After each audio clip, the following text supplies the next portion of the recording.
Richie. It is Sunday the 7th of September 2025 and you're all very welcome. Now, I have to begin with a bit of sad news.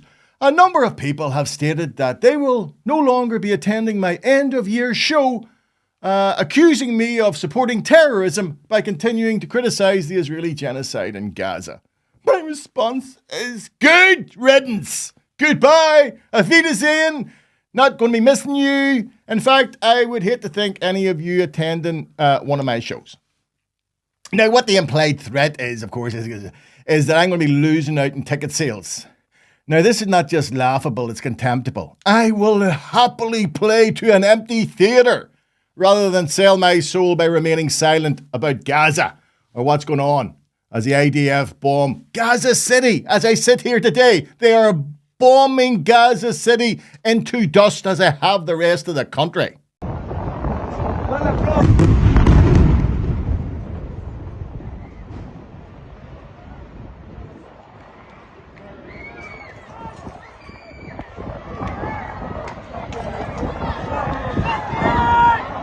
Israel is now, without doubt, the most hated and reviled nation in the world. And that's saying something, considering the fact that Russia continues to bomb Ukraine.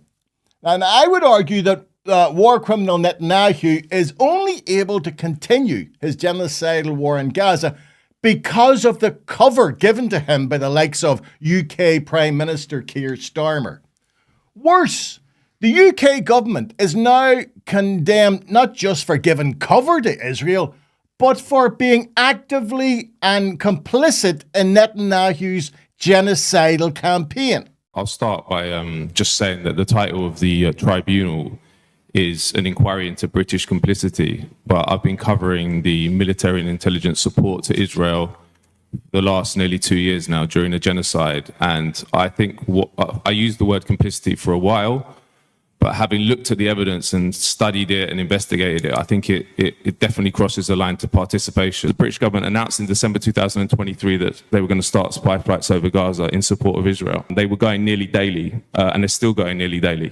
Actually, there's a video of one. So they always turned off their transponder over the sea so we could never see what they were doing over Gaza. But that changed very recently, in fact in July, because the Labour government secretly contracted out these operations to a US company called the Sierra Nevada Corporation. The new pilot who worked for the company, the contract was for the RAF, forgot to turn off his transponder for the first time, so we knew what was going on. Now this is the flight path, and I think this should be evidence in a war crimes trial, because the UK government, when they had to defend it, which they haven't much because the British government haven't been probed by the journalists at all, always say it's for hostage rescue. But if you look at that flight path, there was an analysis done by John Elmer at Electronic Intifada, who's kind of the leading expert in the English-speaking media on the situation on the ground. He said this looks like a surveillance overflight for Israeli military operation, because it's all around Khan Yunis, which was where all the fighting was happening at the time. The Israeli government obviously don't know where the hostages are, but they don't think they're in Khan Yunis, they think they're in northern Gaza.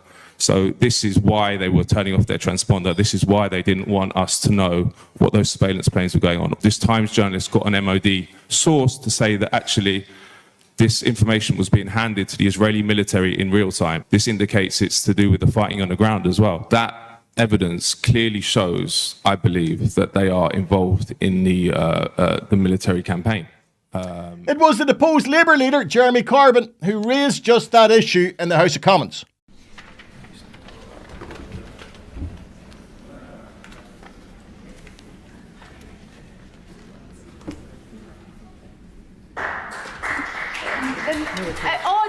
Order. Gaza Independent Public Inquiry Bill. Second reading, what day? July the 4th. July the 4th.